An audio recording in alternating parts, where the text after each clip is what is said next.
God bless football, Billy Gil. God bless football, Mikey A. God bless football, Taylor. God bless football, Stugotz.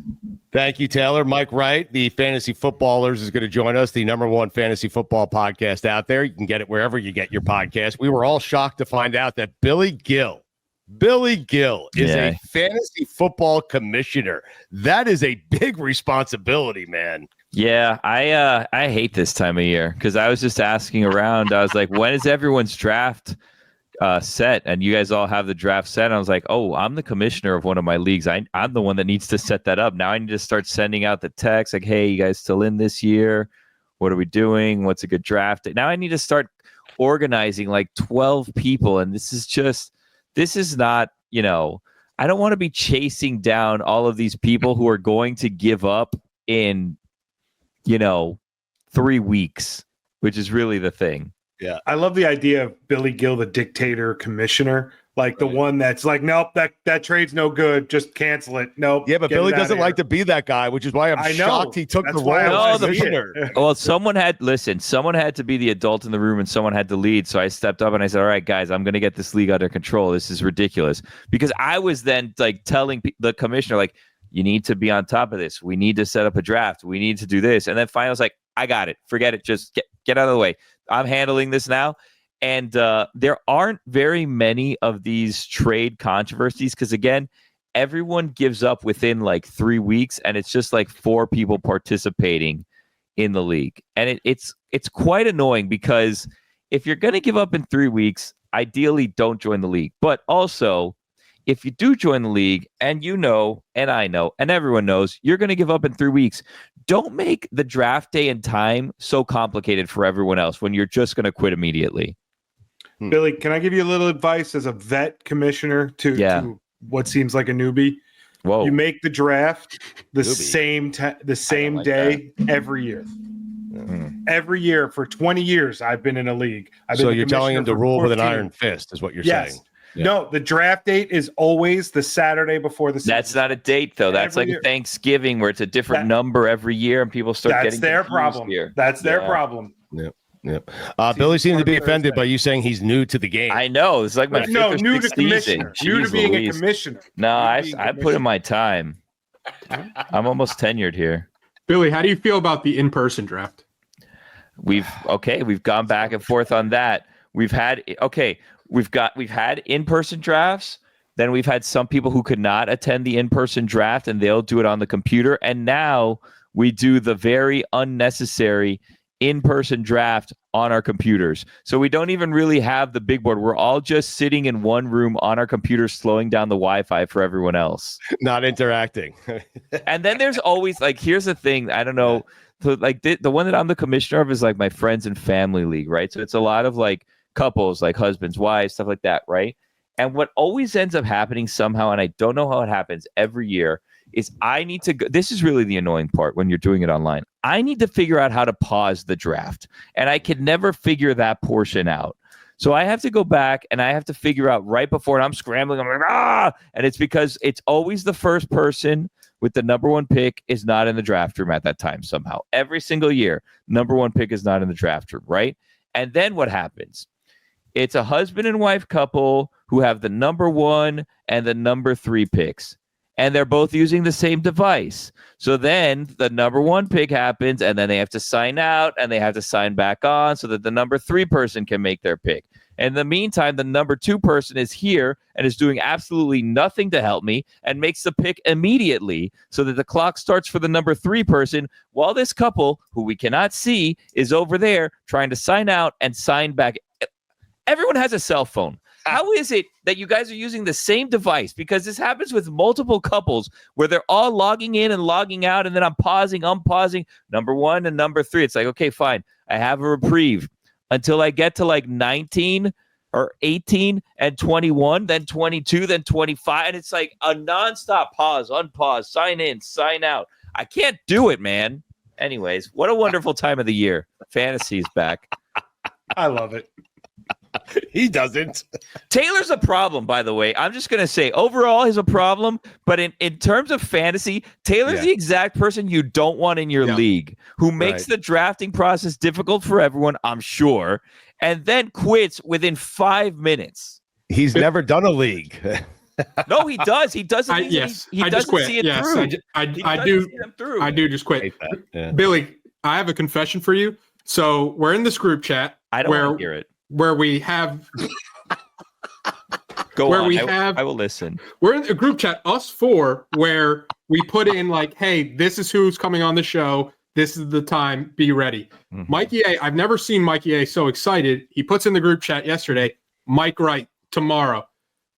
Me not being a fantasy football player and more of a college football fan, I thought we were talking to ECU's starting quarterback, Mike Wright, the Northwestern transfer. So he's still around. Do you have prep for him? Do you have any questions that you were thinking that maybe we can kind of sprinkle in? I was preparing for fantasy Mike Wright them. Yeah. They're opening the season against NC State on August 28th, and I was like, hey, big game. It's a big game. How are you preparing for the Wolfpack defense? Yeah. Well, fortunately, I don't think we're going to get an answer to that. At least not one that will satisfy you. I heard, by the way, through the grapevine, I heard, Taylor, that you have taken on part of my legacy in that you are just agitating Chris Sims, intentionally or unintentionally. Oh, yeah. Chris Sims is starting to really get annoyed with you. Well, Billy, not only that, Chris Sims told Taylor to go fuck himself. And that took really me some time, so I'm pretty proud of you. Right. And taking another page out of your book, when we finally got Lombardi on, Mike Lombardi from North Carolina, all Taylor did was show him his former UNC jerseys he wore when he was a wide receiver. Bravo, right? Like you had them around you and you just started showing them off?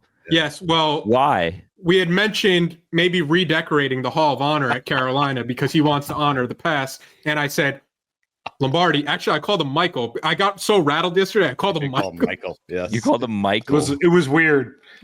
like Doug Peterson. Douglas. Doug Marone. Yeah, I called Coach Marone. The greatest moment in show history. Coach Marone. So I went and got the jerseys, and I said, hey, if you need ideas. I thought it was so safe saying coach there. And only thing I could, if I would have just said Doug, I would have been fine. Yes. You said Coach Doug. Yeah. Coach Doug. Yeah. Anyways, go on, Taylor. Sorry. So I got the jerseys, and I was like, hey, we could potentially hang these. And he said, I'm going to have to talk to Bill, but there's a good chance we could tell you are locked into the program. Right. Yeah, it sounds like that was said with a ton of sincerity. But at least he tried, Bill. I like that move from Michael where he just says, I'm going to have to run it by Bill for everything. When he is the one who is allegedly in charge, he's like, I got to run it that one by Bill. Got to run it by William. Yeah. Billy, his first comment when he saw the jersey was how clean it looked because I never played. Lombardi hates a clean jersey. Yeah. So what, did you get any perks out of Lombardi? Did you get anything from him? Did you ask for anything?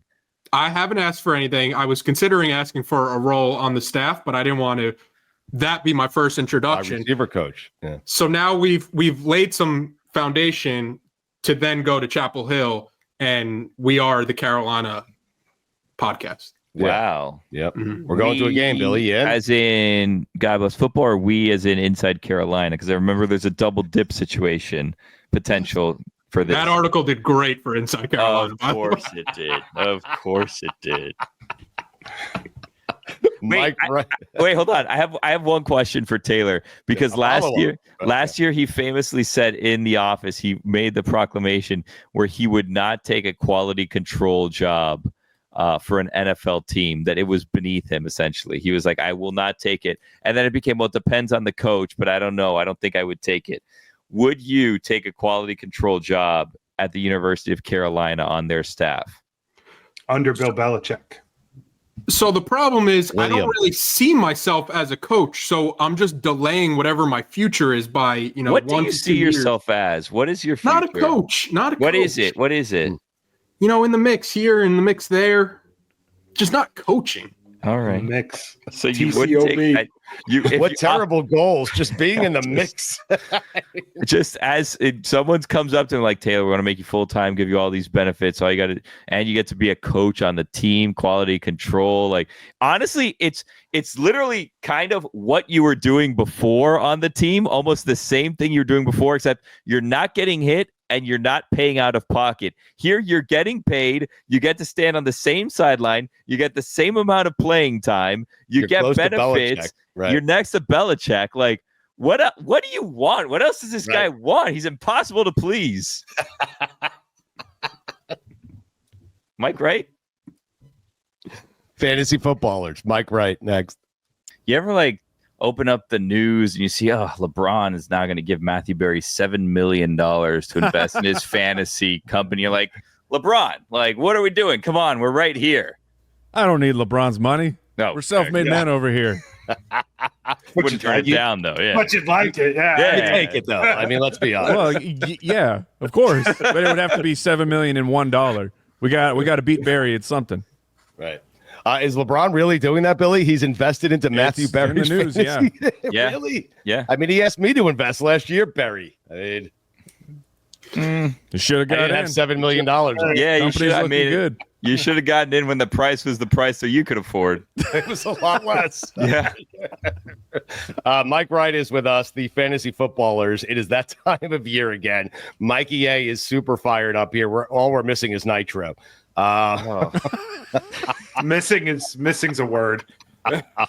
I miss him. I also miss when he asked Mike, Mike, do I need a running back in fantasy football? And it's like, yeah, Nitro a little bit. Yeah, but the person we should be asking if he misses Nitro is Mike Wright. Mike Wright, do you miss Nitro? Those were fun. I like the game of fantasy football so much. People ask, do you get tired of talking about it? Because we, in the season, that's when, the majority of people are here, the casuals. And then when the season's done, we don't stop. We still do at least 2 shows of the footballers every single week, even when there's no football going on. And then when the cameras are off and we're at lunch, we're talking about fantasy football. So we ended up in the right place because we're just such degenerates for the fake game about the real game. Right. How do you guys feel about Taylor never participating in a fantasy football league? I mean, it's not shocking. What's that about? I've done fantasy football, but the problem is I'm the guy that pays the entry fee. I draft a team and then I forget about it by week 3. So for the past 5-6 years, I've been like, you know what? Let me pocket this $100 because I don't really need that. You want to join my league? I got an opening. Yeah, if I don't have one, I'll make cash. one. Dude, subscribe to my pod. Turn the notifications on. We'll have a good time, and we'll help you win. Billy, you were surprised by that, yeah, right? why? What's your deal? I mean, you do fantasy baseball and stuff, which is a lot more involved than fantasy football. I know. Oh. I feel like it's one of those situations where Taylor played college football, and he feels like fantasy football is beneath him. He lived the fantasy, man. He forgets about fantasy football. And you don't forget about fantasy baseball because it becomes your full-time job. I mean, that thing is a snooze fest. Good I Lord. watch every Yankee game, so. Oh. Sir. Touch some grass. There's good things to do in this life. Watch baseball every single day. Wait, so Mike Wright had such a stink face. No, I've had bouts of being a diehard. I mean, I'm wearing my snakes right now, but my family is from Minnesota. I'm the only one of my nuclear family that's born in Arizona. So I still have a lot of Twins backing in me, but the Johan Santana era, I watched every single Minnesota Twins game back during that era. Well, it's funny you should mention that because Stugotz has a very controversial take on the Twins and Joe Mauer. Yeah. Mike. Yeah, not a first ballot Hall of Famer, Mike. Not even close. Wasn't even the best player in his own team. I have no argument for this. I don't care. Okay, good. Hall of Fame is so interesting to me because people get big mad about Hall of Fame, and I'm like, maybe they'll get in. I don't have a vote. Right. Do you guys have votes? No. Now you've gone too far. Shit, crazy. We barely have a podcast. Get out of here. Like, what's your main job? Podcast? Okay. No, Yeah. you're barred forever. But you'd be into a fantasy football Hall of Fame. I've told you to do this before. There should be a fantasy football Hall of Fame, and you, my friend, would be a first ballot guy. How about that? Oh, too kind. Yes. Too kind. Yep. Who would be in the who from last year would make it to the fantasy football Hall of Fame if indeed there was one? We talking players? Yeah, players. Yes. Well, I mean, Christian McCaffrey is in, despite before. I don't know if it was in the recording or not, but No. I was asked about my ranking of Christian McCaffrey, who remains as my number one overall fantasy football running back. He has been there the entirety of the offseason. It is now, unfortunately for me and my brand, because I was having a great time of everyone just coming out of the bushes saying, how could you possibly do that? It's very now in vogue. If you're following on Twitter, everyone's jumping on my bandwagon of like, yeah, I guess you should probably draft Christian McCaffrey. The thing is about CMC, if he's healthy, he's the number one running back by so many points per game. Any running back can get hurt. Everyone's like, Bijan Robinson, of course, he's young. He won't. Guys get hurt. It does happen. And unfortunately for McCaffrey, it has been very, very devastating when it does happen. But by all accounts, they're saying he is much healthier. We have a fun relationship with Juice on the 49ers. And he sent a tweet out at me a week or so ago. It's just this Christian McCaffrey highlight. And he just tagged me. He didn't say anything else in the tweet, just tagged me because he knows that I'm backing his boy. And the nice thing about McCaffrey is you don't have to take him at the 101. We have other options between Barkley and Robinson, Gibbs. All those guys, I'm perfectly fine. If that is going to be your number one guy for the season, that's fine. But if Gibbs plays 17 and Christian McCaffrey plays 17, McCaffrey's outscoring him by 2 points a game. It would happen. The only thing wrong is he gets hurt, but you're like, okay, how was it 2 years ago when McCaffrey was playing for Shanahan? How about 3 years ago? Awesome. Just awesome.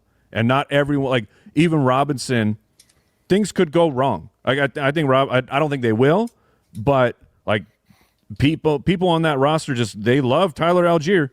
They just seem to give him more work than we in the fantasy, the nerds want him to get. But Algier's a good player. Who's left on the 49ers?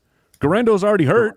Like, so what are we doing here? Don't overthink it. McCaffrey, if he's healthy, will be the number one guy. So if you're still this bullish on McCaffrey, has there ever been anybody that's snake bitten you where you've just said never again? One of my fantasy football superpowers is I get covered in third-degree burns, and then I shed that skin and I heal up. Like I've drafted T. Higgins every year now for like 4 straight years, and it's just been supporting that guy has been like just getting kicked in the groin over and over and over.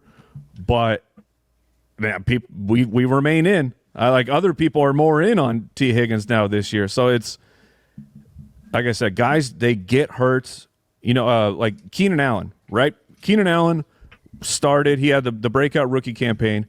After that, Keenan Allen he's injury prone. You need to never draft Keenan Allen. This guy is a bum. He always gets hurt.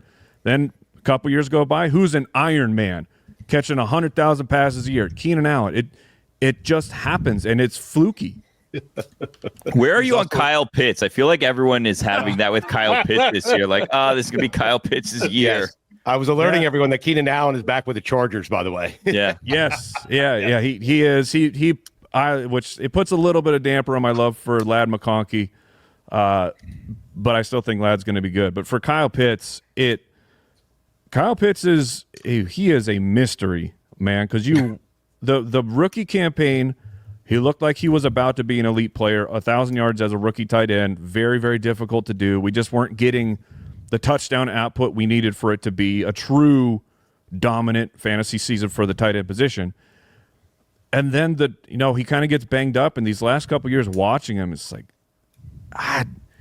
he doesn't look right. So I don't know if he had just these nagging injuries that just kept compiling on him, that we're not really privy to all the information. But he is so alluring with that draft capital and his athleticism, which when you're drafting a fantasy tight end, athleticism, you want to chase it. We can get we can get out of control with it for running backs and wide receivers. You want it, but it's not nearly as important. We have like Dalvin Cook running a real slow 40 at the combine, and all of a sudden we're like, oh, his career is done. And then, oh, hey, look, Dalvin Cook is really, really good at football. But Kyle Pitts is he that good? We really need to start asking the question, is he truly that good? And I don't think he's young enough that I don't think we have a definitive answer. But if someone wants to go in on Kyle Pitts, be my guest. It's Billy, just not going to be me. Billy, Pitts in year 1, 1 touchdown. Year 2, 2 touchdowns. Year 3, 3 touchdowns. Year 4, 4 touchdowns. If these trends continue. I think we know his 15th year. Yeah, if we get to year 20, watch out. Year 15. But you're only going to get 600 yards in the meantime. Who's the first quarterback off the board, and when does that quarterback get selected? So on average, let me go. I'll just go double check it. I think Allen's going, or it's probably Lamar. But right now it's Allen and Lamar are really, really close to each other. They're going in the late second usually if you're playing in a single quarterback league. It's tough. The year for Lamar was so incredible. I mean, 40 touchdowns and 4,000, and then all the rushing yards. That is very difficult to duplicate. We've seen Lamar do something similar. What was that? The sophomore year, you had that breakout, and then it was still good, but it was not as good. So I think he still deserves to be like the number 1 and number 2 quarterback drafted off the board. But the way that I play, you have Jalen Hurts here, who's going a full round later, sometimes even slipping into the 4th round. And Jalen Hurts can easily be the number 1 quarterback. Justice prevailed. The weak, sniveling nature of the Green Bay Packers as they tried to ban a play because it's too good and we can't stop it. Just making rules on cowardice needs to be disciplined. Like, if I'm the Eagles, I got a new rule coming up next year that's going to destroy the Green Bay Packers for being weenies. Oh. It didn't go away. Jalen Hurts is still going to get all those rushing touchdowns, and it could be even better for Jalen Hurts. A.J. Brown was unbelievable in the first half of games. And then the Eagles were just so much better than everyone that the second half was, we don't need to do anything. Saquon Barkley, go get us, 100 rushing yards and do your thing. If the defense dips just a little bit, Jalen Hurts can easily be the number 1 fantasy quarterback while Barkley is doing his thing on top of that. Are you in a lot of dumb leagues? And by dumb leagues, I mean the friends, the friends and family type leagues. I ask you for this reason, because you said Lamar and Josh are trending back of the 2nd round, right?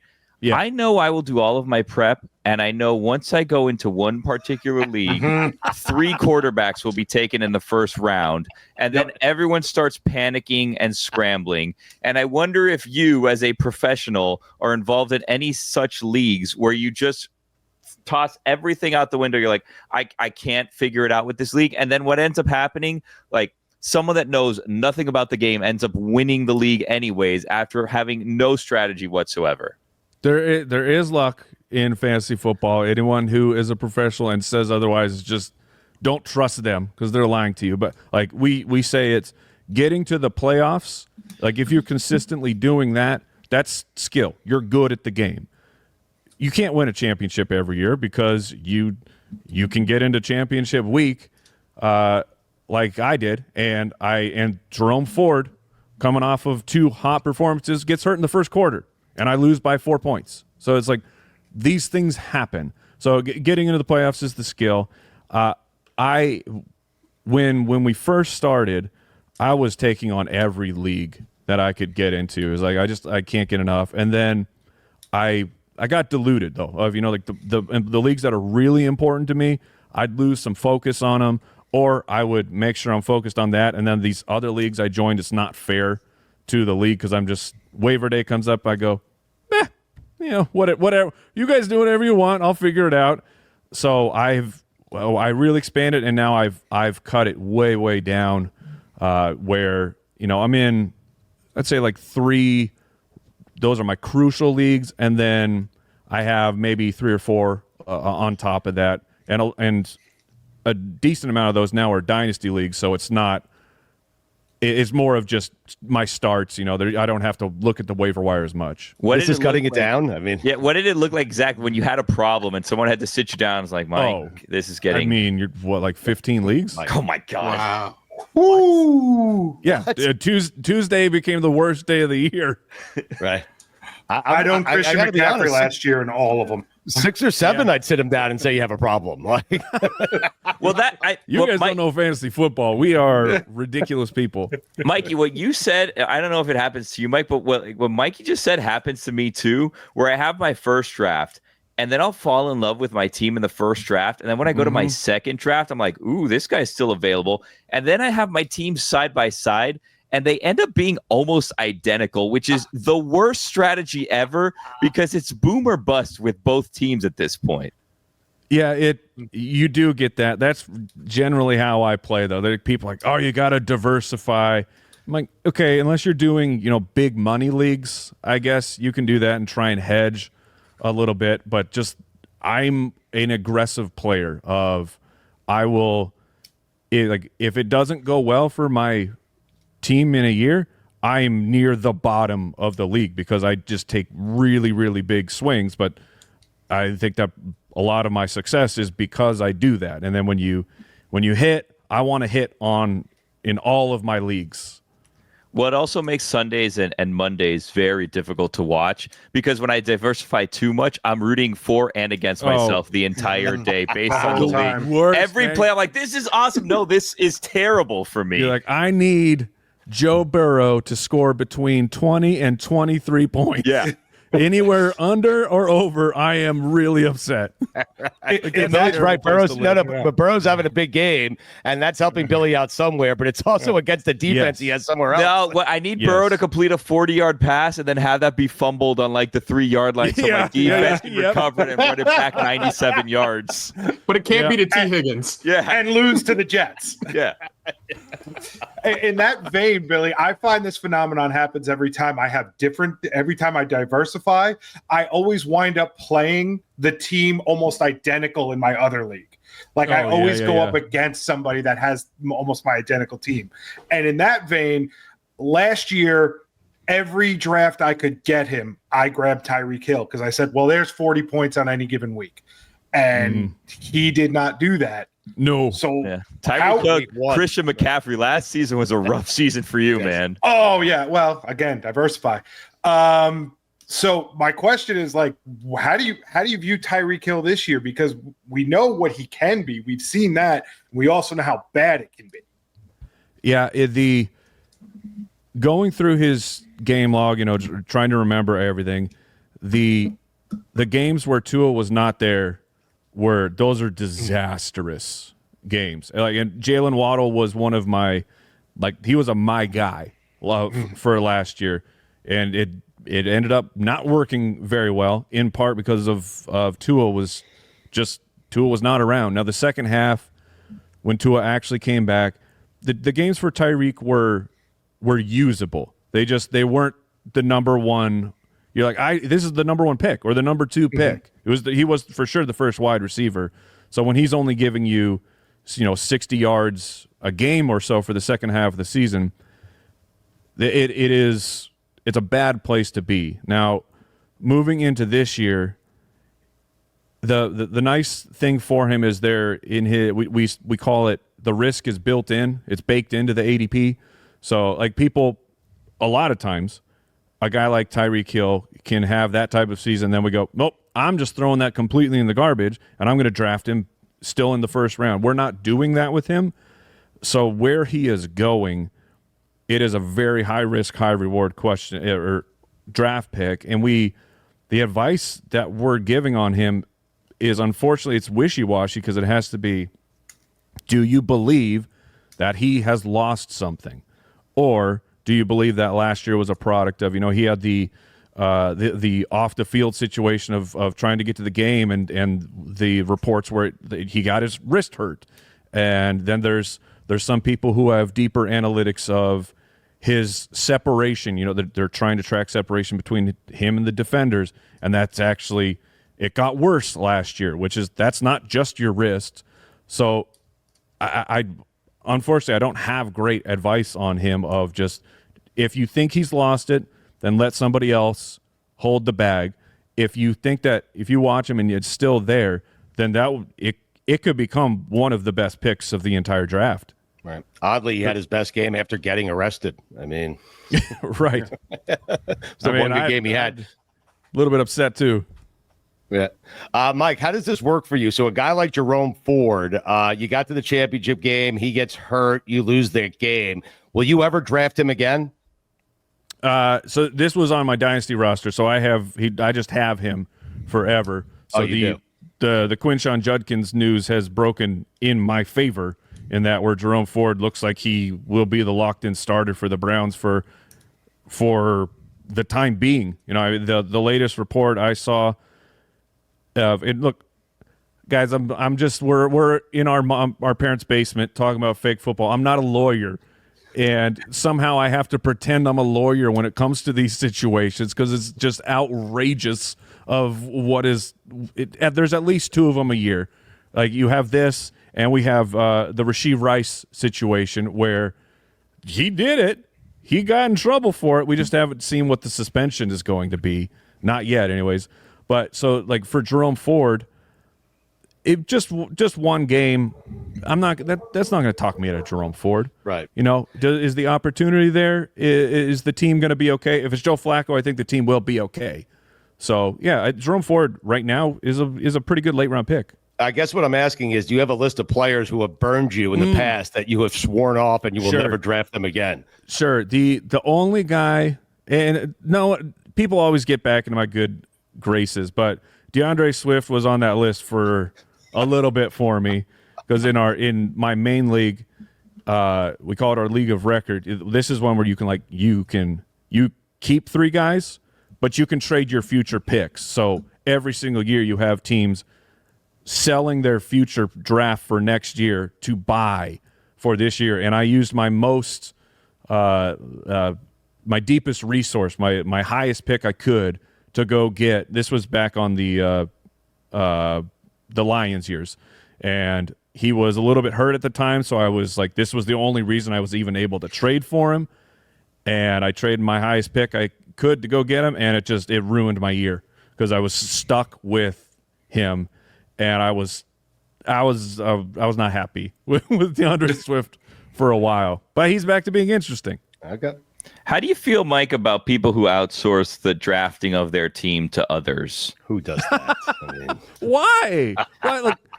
Why would you do that? What do you mean? I mean, everyone who's outsourcing. I have.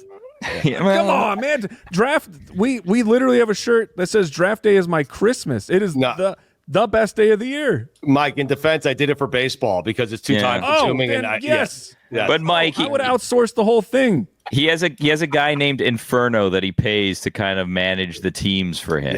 Yeah. And I feel like part of it is just because the guy's name is Inferno. Right. He's on fire. Results oriented. I got news for you. Inferno is paying someone else to do the job for him. Wow. He is outsourcing the outsourcing. Really? Yeah, because it's fantasy baseball, man. Right. No one has time. No, Inferno has time. He does. Oh, he does? Yeah, he's got nothing but time. Is Taylor Inferno? No. Mike, do you have any first-year guys that we should be like high on that are not getting attention this year so far? Oh man, that are not getting the attention. Yeah, first-year sleepers, I guess, in a sense. I would put JJ McCarthy in that category too. Technically not a rookie. Yeah, but first year though. JJ McCarthy is on my list of like I think he's he might even still be in my top 12 quarterbacks. I am just a true believer in Kevin O'Connell and what he has brought the nerds for fantasy football. Is like the best Kirk Cousins years ever, Kevin O'Connell. Okay, Kirk Cousins goes out. We're going to bring in Joshua Dobbs. We're going to bring in, who's the kid from San Francisco? His name is escaping me right now. But it's just like every quarterback that O'Connell plays, he does not change how he calls an offense. Like, so for example, last year, Jordan Love misses a couple games, and Willis has to come in, and he actually looked like a decently competent quarterback, but they hit him. It was all Josh Jacobs. When O'Connell's quarterback comes out, same pass rate, everything about the offense is exactly the same, and it's so fantasy friendly that these guys that you like haven't heard of, that are not common household names, they go out and they put up top 12 weeks. So J.J. McCarthy, who I think was a tremendous prospect of what I particularly liked, I mean, I like the accuracy and I like the decision making. Those are kind of two things that I'm really looking for. And the fact that Sam Darnold goes from, I mean, the laughing stock, right? Sam Darnold was a joke. He was the butt of all jokes. Was just a colossal failure. He can't escape the I'm seeing ghost memes to like having a truly sensational year. Fell apart at the end, but the season as a whole was awesome. On the topic of guys that were first-year players last season, Marvin Harrison was outside the top 40 receivers. Right. But he's still being drafted this year as a top 20 receiver. So where are you kind of with him as he enters year two? So the Marvin Harrison season, you kind of got to zoom out and really understand the narrative of what happened.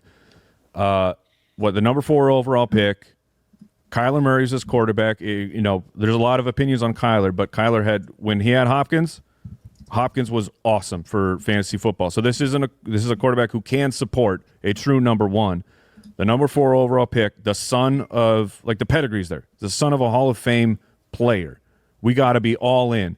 And the fantasy football community, we reacted. We overreacted. He was, I believe, the highest drafted rookie in the hit wide receiver of, I mean, I don't know if it's all time, but I can tell you like the last decade. We got Jamar Chase was a 5th or 6th round pick his rookie year. Marv was up in the 2nd round. So our expectations were through the roof.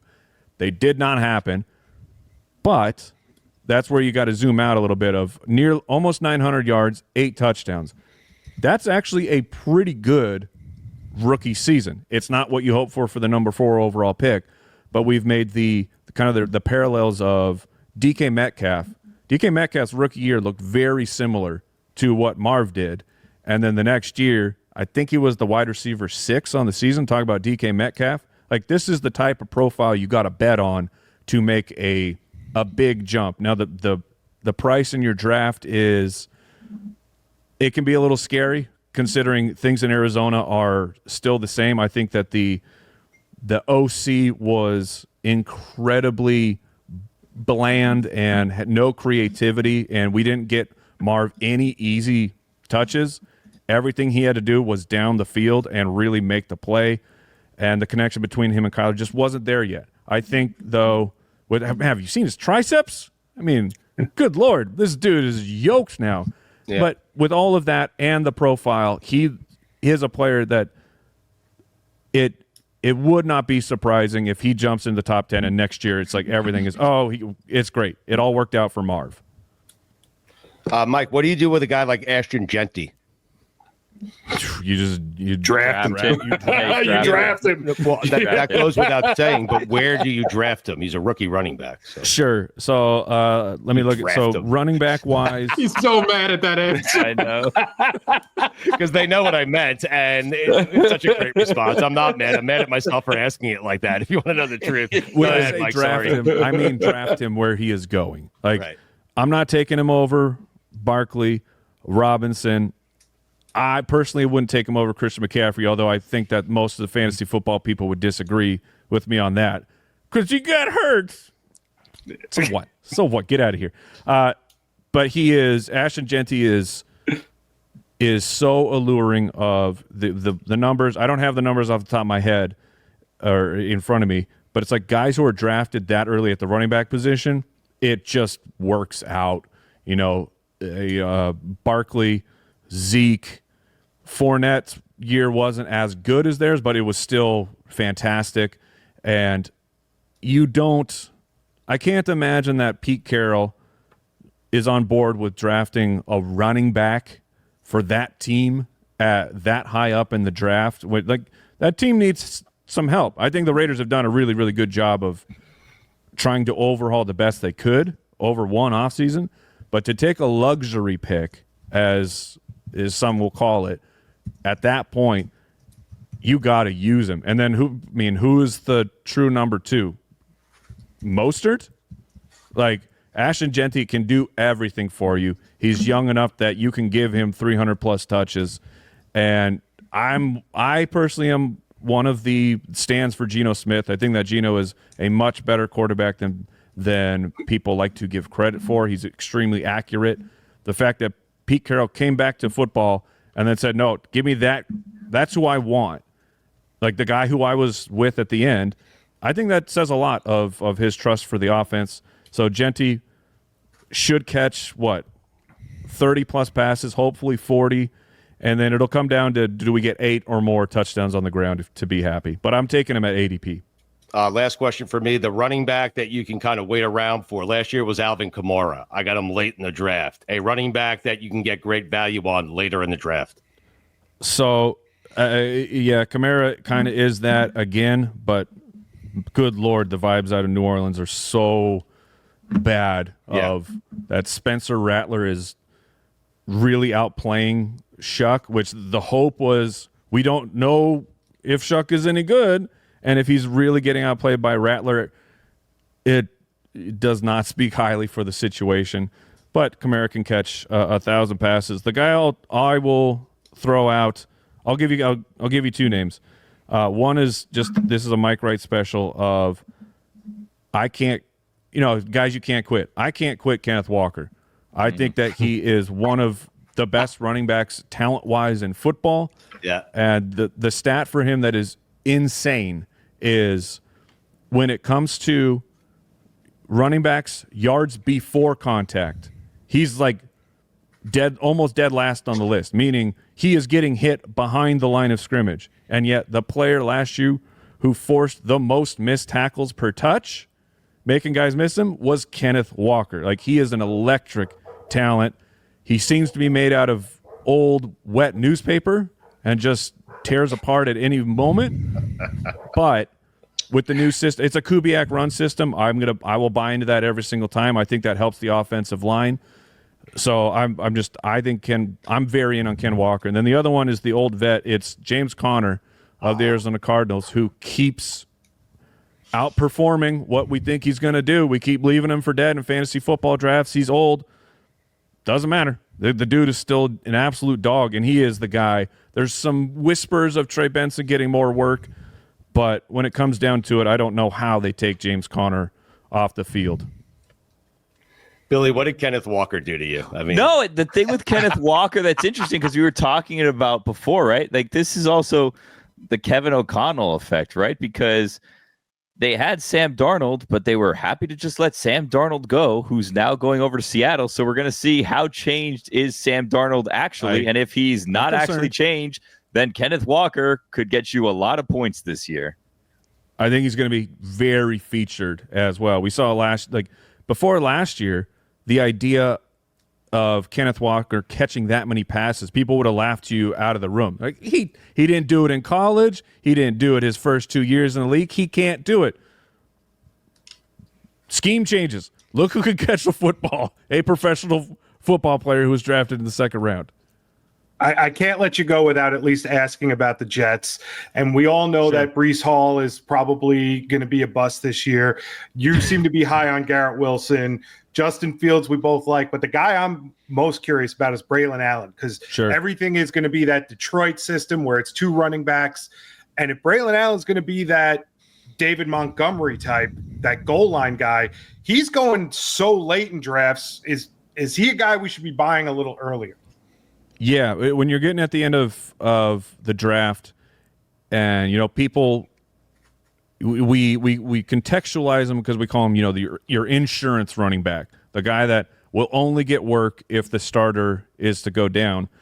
The drumbeat out of Jets camp, at least from reporters on Twitter, it's been steady and continuing of, no, this is going to be a 2 running back system. Braelon Allen is very interesting to me, of a gigantic, extremely strong guy who's 21, and he's experienced, and he's 21 still. That's pretty wild.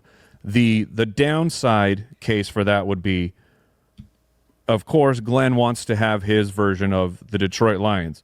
The Detroit Lions, the last couple of years have been a fully complete, dominant football team where you can give David Montgomery the ball all the time because your team is winning all of the time. When you are the Jets, and I do have some sneaky hopes for the Jets. I like what they did at the coaching staff, and can we turn the circus around? Yeah. So it's just that, can they be winning? Are they winning enough to get Braelon Allen on? Yeah. Braelon The Allen answers to all your questions are no. I mean, Draft him and no. Yeah, because when they need to catch up, Breece Hall will be the Gibbs. He'll be the one out there because they have to keep throwing and throwing. But I do think that Braelon Allen going in the 13th, he doesn't appear to be just insurance. He seems like a player who should be drafted in the 8th round, because he's going to you'll be able to start him in a pinch, and then should Breece Hall miss time, now you have a potential full 3-down running back potential. Mike, we'll let you go. We appreciate the time as always. You were up to 15, 16 leagues. Now you're down to 6 or 7. I feel like the number's somewhere in the middle. So I would like to invite you. I want to get closer to 15. I would like to invite you to be my partner in my friends and family league. Big stakes if you're interested. We talking T-bone, tomahawk? What kind of steaks? We're talking. Well, listen, I will buy you a porterhouse if we win, slice for 2. Okay, but a lot of money, and I would like to have you as a partner if you don't mind. I'm farming it out again, Billy. Here we go, dude. My DMs are open. You can ask me questions anytime, man. No, I want you as a full-fledged partner. Oh, you I don't want want me to to act? He wants you to run it for him. Yeah, I can't do that, man. Did you hear me? I have 7 leagues. I have too many. Yeah, but this is big stakes. But this one's important to him. Right. We'll see. We'll offline. We'll see what what are we talking? 80-20 for me? 80-20. No, you're getting carried away. I was thinking more like 70-30 my way. What do you think? What about 65 my way? Yeah. How much would it take for you to say yes to me? Okay. This is Mike. You don't remember this, but this is like last year where he promised he'd make a donation to St. Jude on your behalf in exchange for draft advice, and did none of that. No. A man of honor. Yeah. 65-35. Okay. 65, and my 35. If you win, we'll go to St. Jude's. How about that? Yeah. Okay. What are we talking? Just a 12 team? Yeah. Yeah, it's a 12 team. Yeah. And McCaffrey's playing 17 games. Yeah. There's no way we can do this, man. There's no way. Mike, you're letting the kids down. Oh, screw those kids. I'll have to ask Nitro. I mean, I trained him. I taught him everything I know. He made it to the fucking Super Bowl. No, he didn't. Oh, we did a great job. Mike, thank you. The Fantasy Footballers, #1 fantasy football podcast out there. You can get it wherever you get your podcast. Mike Wright is awesome. We appreciate you, man. Thank you so much, buddy. Oh, dude, it's coming on here is always a blast, guys. Thank you.